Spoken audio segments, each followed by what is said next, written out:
Hello, everyone. Welcome to the Premed Experience. I'm so happy you could attend the event live with us. Most of you probably know me from Instagram or TikTok, but if I will link all that info in the comments. I try to post helpful stuff for pre-meds and tips from a medical student perspective. So definitely check me out. It's at White Coats and Corgis if that's something of interest to you. And yeah, I'm so happy this event is finally here. I've been working on this for almost 6 months now, and I can't wait for you all to meet the amazing presenters I've gathered here for us today. For me, the goal of this event was to increase accessibility to experts who can help you get into medical school and eventually reach your goal of becoming a doctor. So we have some incredibly knowledgeable experts speaking today, from MCAT tutors to admissions committee members to even medical school deans. So please take advantage of their wisdom and their advice.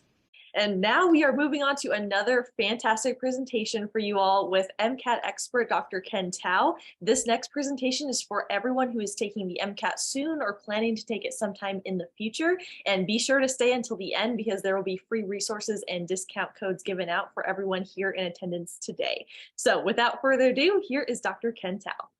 Reviewing questions like a 99th percentile student. It's one thing to complete practice problems, but you can't just complete practice problems and expect your score to improve. So you do need to complete the practice problems, but you need to review the questions properly to make sure that you're able to learn from your mistakes. Now, in this case, I've got an example of a CARS question.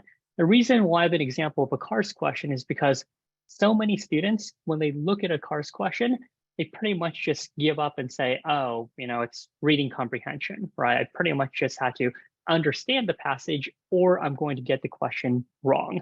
Well, that's not exactly how it works. The CARS section, even though it doesn't test any knowledge of science content, and it also doesn't test any knowledge of humanities content or social studies content, it is testing reasoning skills that are reproducible across any passage topic, right? So what I mean by this is a lot of students, when they're completing CARS practice, they usually blame their performance on the passage topic. They say, oh, on this CARS exam, I did pretty well, but what really messed me up was this passage on philosophy or art theory. I just couldn't understand the text. I couldn't understand the passage. And that's why I scored poorly on the exam.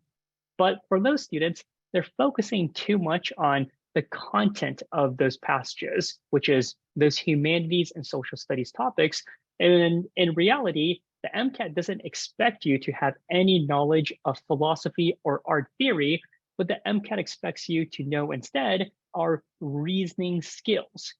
Now, what are reasoning skills? It's essentially how to construct a good argument. Now, in this case, here is an example question. And the question is, the argument made by the author in paragraph 2 would be most strengthened if it included.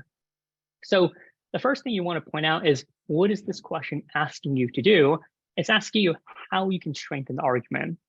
If it's asking you how to strengthen the argument, that means there is an argument flaw in the question. Now, argument flaws can be in multiple forms. And two of the most common ones is when they provide a claim, but they don't provide evidence, all right? You can't just say, oh, the MCAT is the hardest exam in the world, but not provide any evidence because no one is going to believe your argument. Another way that your argument can be flawed is if you make a claim, but elsewhere in the passage, you state a contradicting claim. If you contradict yourself, that is also an argument flaw. So in this case in particular, in paragraph 2, if you read the text, you would see that there are two claims being made here, which is the selection of McCain and Palin further indicated the weakened position of liberal conservatives in the Republican Party, and this was a situation that did not sit well with the financial sector.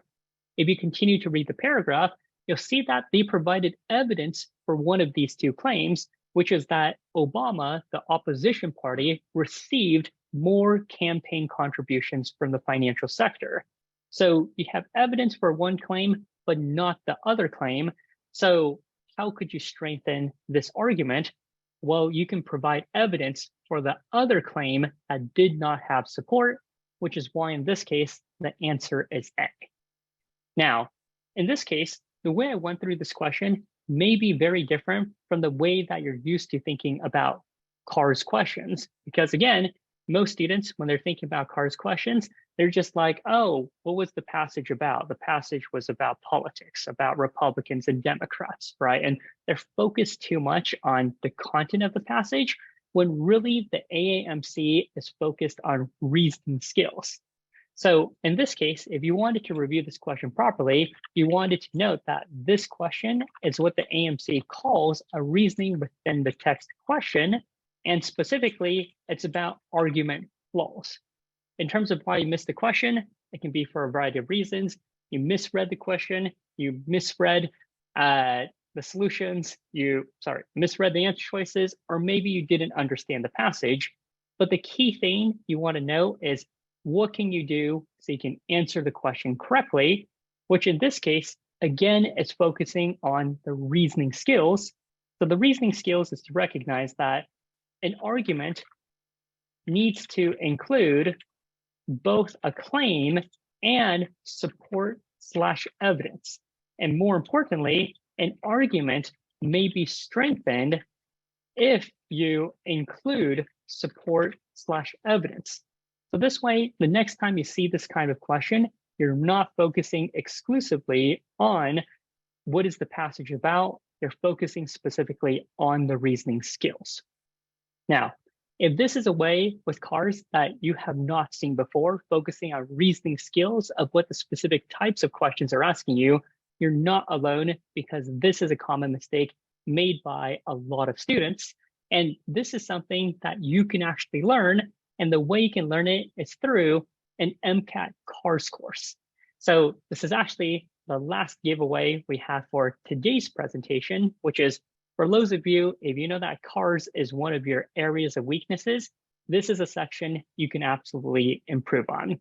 For a lot of students, when it comes to CARS, their general approach is just to do more CARS practice, hoping that at some point their score is going to improve. But in reality, for most of these students, rather than getting more CARS practice, what they really need is they need more CARS expertise to learn what the CARS section tests you, what are the different question types, and what are the different reasoning skills. So we have such an MCAT CARS course. It's got 40 lessons with reinforcing learning questions, and it is incredibly helpful for students studying for the CARS section of the exam. And as our final giveaway for all of you for attending this presentation, we have the same code as before, MAR 2023 MCAT, and 2023 PME. And again, if you go to, oops, I copied the wrong link. If you take a look at the chat, we have a link that you can use with the promo code MAR 2023 PME to get access to our MCAT CARS course with a $100 discount. These codes are only going to be active through midnight today. So if you're interested, definitely sign up. Otherwise, I hope this presentation was helpful.